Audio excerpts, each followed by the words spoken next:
Leader is recognized. Mr. President, first, I'd like to take a moment to welcome back all of my colleagues, and particularly the 13 new Republican senators who we officially swore in just a few moments ago. Americans are looking for creative, principled leaders. I'm confident this impressive class of new Republicans will not disappoint. I'd also like to welcome my good friend, the Majority Leader.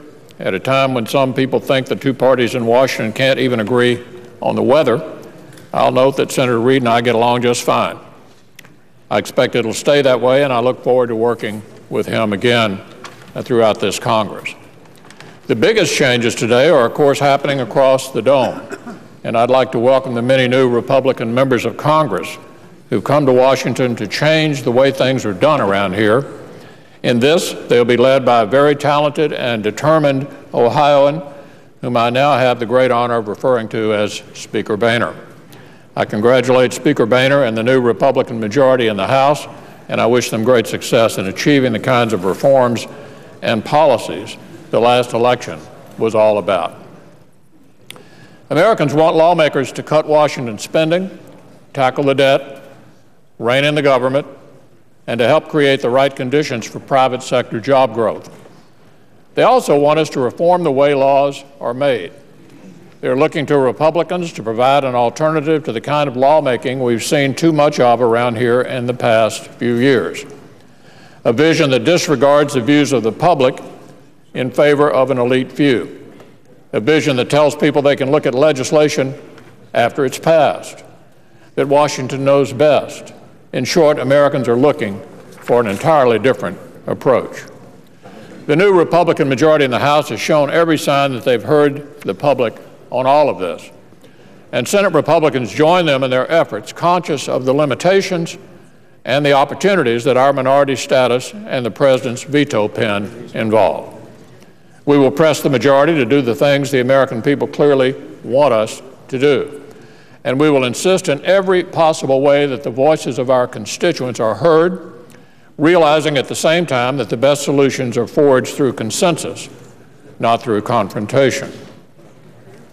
Now, fortunately, the Senate was designed as a place where consensus could and would be reached. Look through modern history. The Social Security Act of 1935 was approved by all but 6 members of the Senate.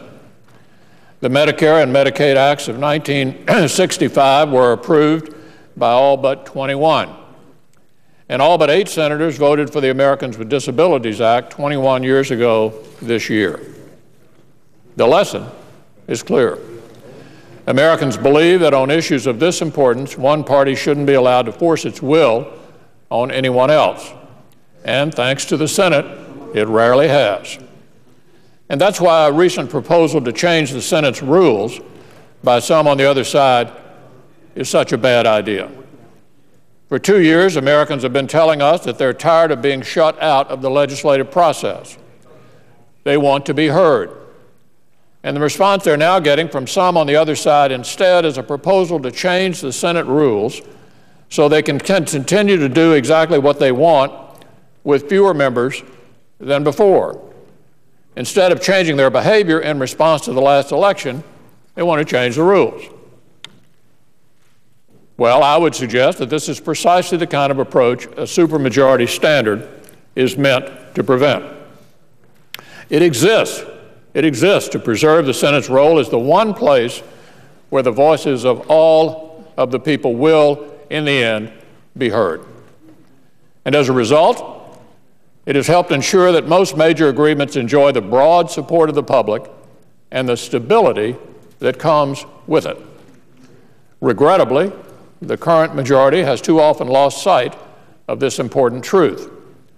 Since assuming control of the Senate in 2007, it has sought to erode the traditional rights of the minority and, by extension, the rights of our constituents. The Nonpartisan Congressional Research Service has looked into the way the current majority has run the Senate. Its conclusions are revealing. Here are just a few. The current majority has denied the minority the right to amend legislation a record 44 times, or more often than the last 6 majorities combined. It has moved to shut down debate. The same-day measures are considered nearly 3 times more often on average than the previous 6 majorities.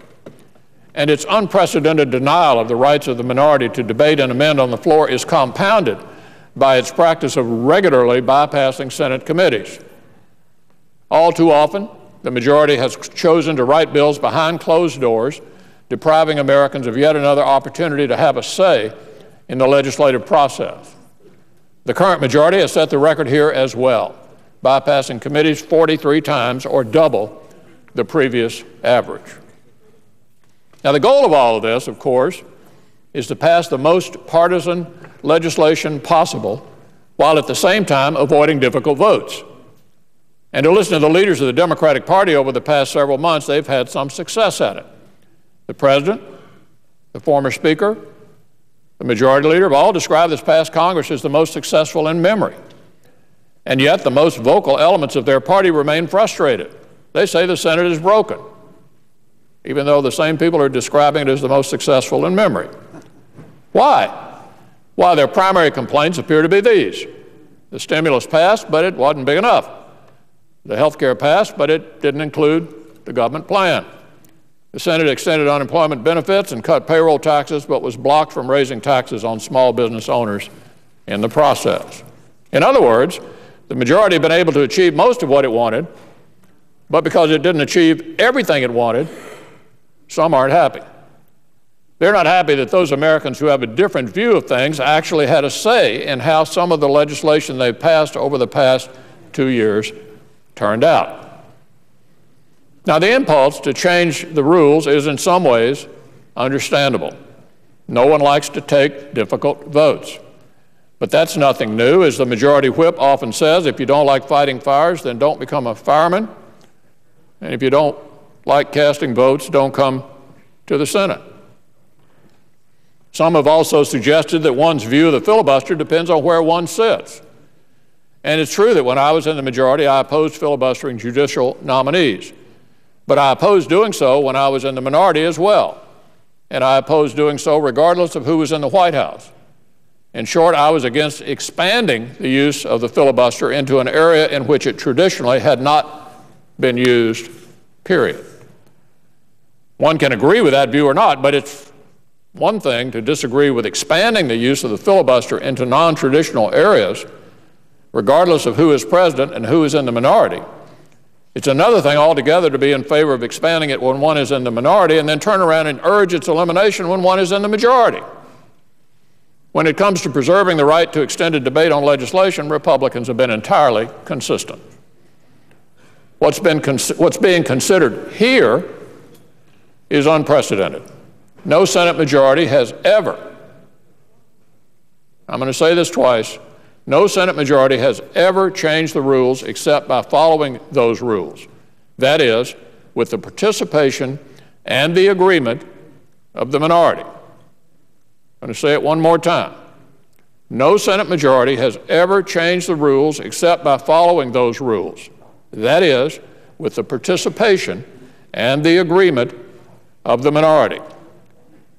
But it also promises to frustrate those who would approve it.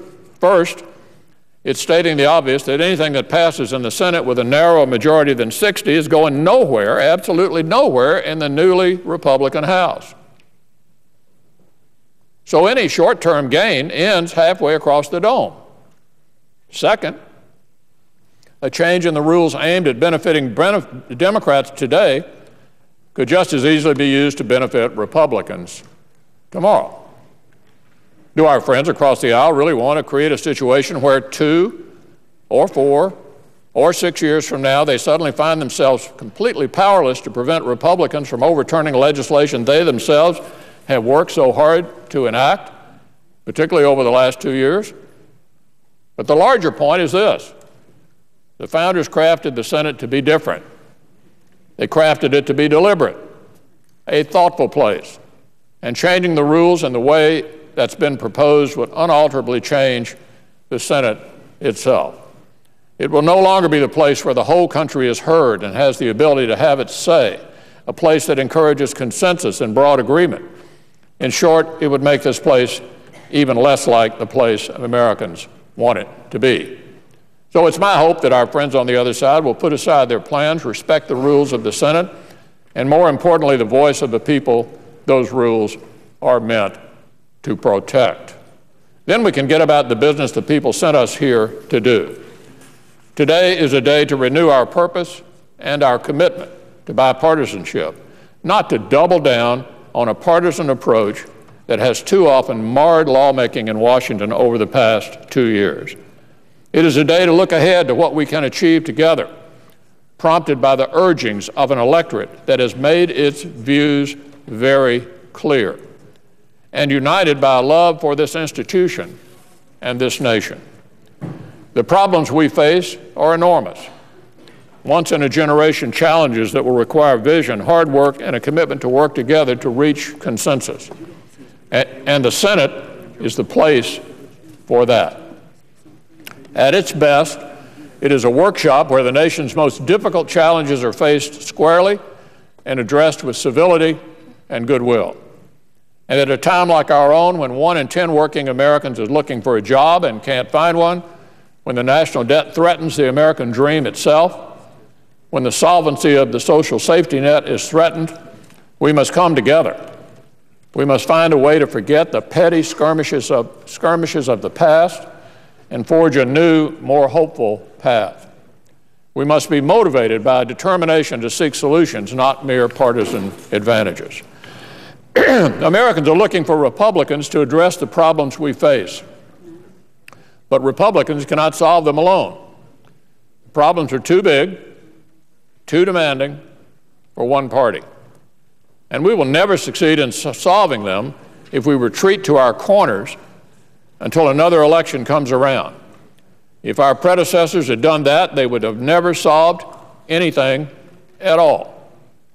And this institution would have lost its relevance a long time ago. But they didn't, and neither can we. The men who established this place have left us the right tools for the job. And it's my hope that in the weeks and months ahead, we will use them to renew the promise that inspired them and that continues to inspire Americans, even in difficult times. That promise is the American dream.